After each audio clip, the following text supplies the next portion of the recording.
तो चलिए आज एक बहुत ही दिलचस्प बात करते हैं।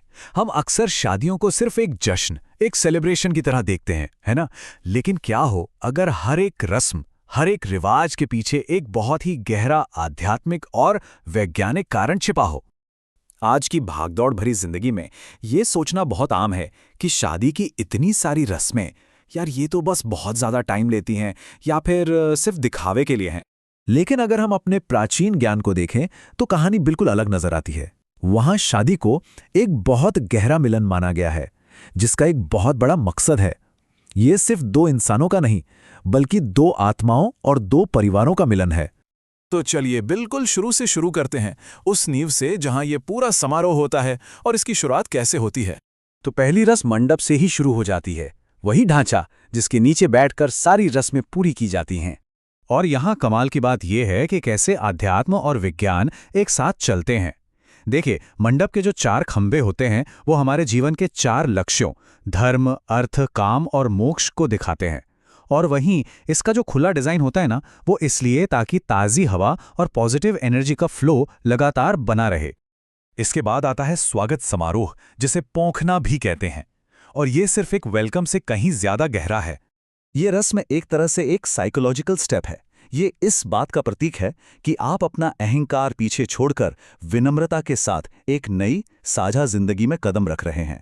और इसमें हल्दी और चावल जैसी चीजों का इस्तेमाल भी पॉजिटिविटी और पवित्रता को दिखाता है। चलिए अब थोड़ा और आगे बढ़ते हैं और ये देखते हैं कि ये रस्में असल में जोड़े के बीच एक गहरा और एक टैंजिबल कनेक्शन कैसे बनाती हैं। हस्तमिलाप यानी हाथों का मिलना। अब ये तो दुनिया भर में मिलन का एक प्रतीक है, लेकिन इसका असर सिर्फ प्रतीकात्मक नहीं है, इसके पीछे भी विज्ञान है। यहाँ आध्यात्म और विज्ञान का एक बेहतरीन संगम है।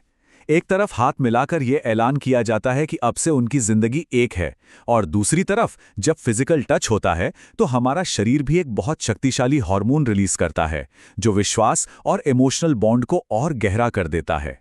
और वो हार्मोन है ऑक्सीटोसिन। जी हाँ, इसे बॉन्डिंग हार्मोन या लव हार्मोन भी कहा जाता है, जो शारीरिक तौर पर उस जोड़े के कनेक्शन को और भी मजबूत कर देता है। इसके बाद आता है शादी का शायद सबसे केंद्रीय और सबसे शक्तिशाली हिस्सा, अग्नि फेरे, यानी पवित्र अग्नि को साक्षी मानकर लिए जाने वाले वचन। यह रस्म एक बहुत ही जबरदस्त साइकोलॉजिकल प्रिंसिपल पर काम करती है। सोचिए, जब आप आग जैसी एक शक्तिशाली पवित्र चीज के सामने खड़े होकर कोई वादा करते हैं, तो वो आपके दिमाग पर, आपके जहन पर एक बहुत गहरी छाप छोड़ जाता है, और उस वादे को निभाने का कमिटमेंट कई गुना बढ़ जाता है। इसके बाद ये समारोह सिर्फ रस्मों तक ही सीमित नहीं रहता, बल्कि ये उस जोड़े के आने वाले भविष्य के लिए एक पूरा ब्लूप्रिंट, एक पूरी योजना तैयार करता है। और ये ब्लूप्रिंट है सप्तपदी, वो 7 कदम जो एक साथ लिए जाते हैं, और हर कदम के साथ लिया जाता है एक खास वचन। ये सिर्फ 7 वचन नहीं है, ये एक तरह से एक पूरी जिंदगी का प्लान है। इसमें सब कुछ शामिल है, भोजन और पोषण जैसी बुनियादी जरूरतों से लेकर सेहत, पैसा, खुशी, परिवार और दोस्ती, और आखिर में जिंदगी भर का साथ और वफादारी। और अंत में आता है मंगलसूत्र, एक ऐसा प्रतीक जिसे लगभग हर कोई पहचानता है। इसको सिर्फ एक गहना समझना गलती होगी। इसे दिल के पास पहना जाता है, और ऐसा माना जाता है कि ये लगातार उस भावनात्मक जुड़ाव और रिश्ते में सुरक्षा की भावना को मजबूत करता रहता है। तो इन सारी रस्मों के पीछे का तर्क और विज्ञान देखने के बाद मन में एक सवाल तो जरूर उठता है। सवाल ये कि इनके इतने गहरे मतलब होने के बावजूद आज की सोच में इतना फासला क्यों है? हम कभी कभी इन रस्मों का मजाक क्यों बनाते हैं?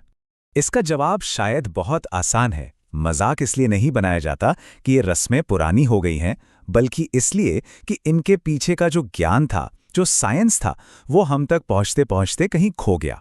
शायद असली समस्या परंपरा में नहीं है, बल्कि हमारे देखने के नजरिए में है। जैसा कि कहा गया है, संस्कार कभी पुराने नहीं होते, हमारी सोच छोटी हो जाती है। ये दीप व्यास की ओर से एक प्रस्तुति थी। देखने के लिए बहुत बहुत धन्यवाद। इस पर आपके क्या विचार हैं, हमें कमेंट्स में जरूर बताइएगा। और ऐसे ही और ज्ञानवर्धक विश्लेषण के लिए सब्सक्राइब करना ना भूलें।